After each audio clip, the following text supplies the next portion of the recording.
بسم اللہ الرحمن الرحیم بسم اللہ الرحمن الرحیم نحمده ونصلی علی رسولہ الکریم اما بعد بسم اللہ الرحمن الرحیم اللہم صلی علی سیدنا محمد وعلی آلہ وسلم۔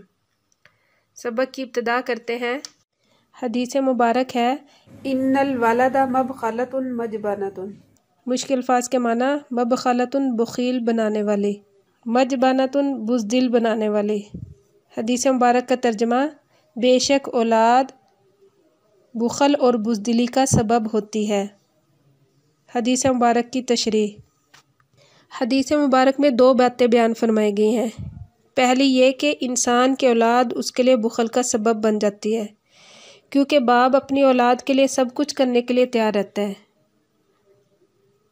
ان کی ضروریات پوری ہو جائیں، ان کے مستقبل کے لیے پیسے کو جوڑ جوڑ کر رکھتا ہے، ان پیسوں کو وہ اللہ کے راہ میں یا کسی ضرورت مند کے اوپر خرچ کرتے ہوئے ڈرتا ہے۔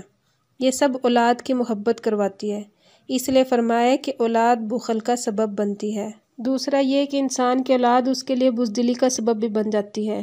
اولاد کی محبت ہی کی وجہ سے وہ جہاد جیسی اہم عبادت سے جی چراتا ہے، اور یہ ظن فاسد کرتا ہے کہ اگر میں گیا تو قتل یا گرفتار ہو جاؤں گا، تو پھر میرے پیچھے میرے بچوں کا کیا ہوگا، ان کی پرورش کیسے ہوگی۔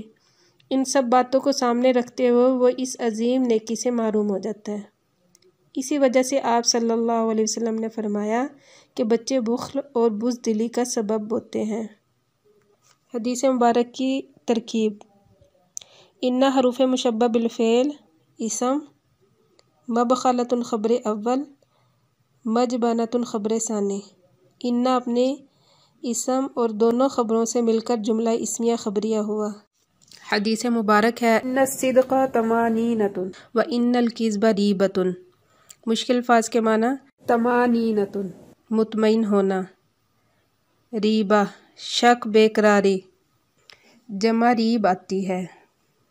حدیث مبارک کا ترجمہ بے شک سچ اطمینان کا باعث ہے اور جھوٹ بے اطمینانی کا باعث ہے۔ حدیث مبارک کی تشریح۔ حدیث مبارک سے معلوم ہوا کہ سچ بولنے سے انسان کو حقیقی سکون ملتا ہے، اور جھوٹ بول کر انسان حقیقی اطمینان سے محروم ہو جاتا ہے۔ اس حدیث مبارک سے ایک ضابطے اور قاعدے کی طرف اشارہ فرمایا گیا ہے۔ جس چیز کے بارے میں تمہارا دل مطمئن ہو جائے تو یہ سمجھ لو کہ یہ صحیح ہے، اور جس چیز کے بارے میں تمہارے دل میں شک اور تردد ہو تو سمجھ لو کہ یہ غلط ہے۔ مگر یہ بات قابل ذکر ہے کہ یہ قاعدہ ہر شخص کے لیے نہیں ہے، بلکہ ان نیک لوگوں کے لیے ہے جن کے ذہن، فکر، دل و دماغ تقوی ایمانداری کے جوہر سے معمور ہیں۔ اس کے برعکس جن میں یہ باتیں نہ ہوں، وہ دین سے بے اتنائی اختیار کیے ہوئے ہو، تو ان کے لیے یہ قاعدہ نہیں ہے۔ اور یہ قاعدہ اس وقت کے لیے ہے جب کسی چیز کے بارے میں کوئی واضح شرعی حکم موجود نہ ہو۔ اگر کوئی شرعی حکم موجود ہو دل مطمئن ہو یا نہ ہو، ہر صورت میں ماننا ہی ہوگا۔ حدیث مبارک کی ترکیب۔ ان حروف مشبہ بالفعل الصدق، اس کا اسم، طمانینۃ اس کی خبر۔ ان اپنے اسم اور خبر سے مل کر جملہ اسمیہ خبریہ ہوا۔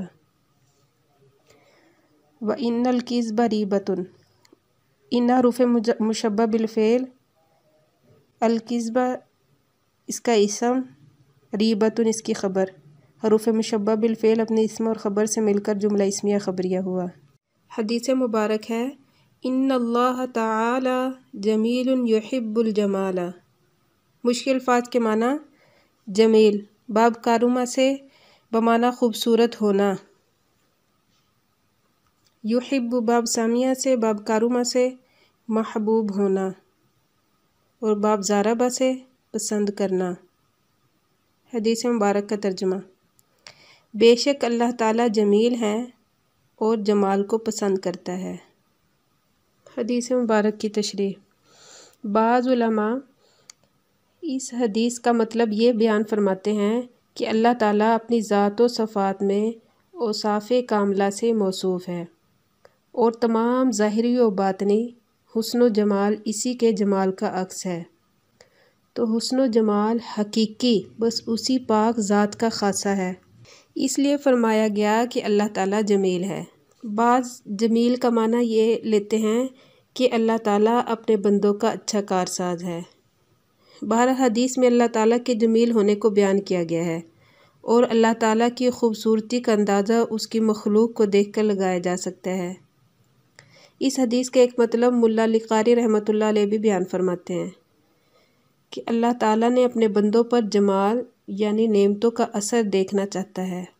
اس کی تائید میں ایک دوسری حدیث بھی پیش کی ہے جس میں آتا ہے کہ اللہ تعالیٰ کو یہ بات پسند ہے کہ وہ اپنی نعمتوں کا اثر اپنے بندوں پر بھی دیکھے۔ اس لیے ہمیں بھی اللہ تعالیٰ کے لیے اچھے کام اور نیک عمل میں صفائی کو پسند کرنا چاہیے۔ حدیث مبارک کی ترکیب: ان حروف مشبہ بالفعل، لفظ اللہ ذوالحال، تعالی فعل، مستتر ضمیر اسم اس کا فاعل، فعل اپنے فاعل سے مل کر حال، حال ذوالحال مل کر ان کا اسم،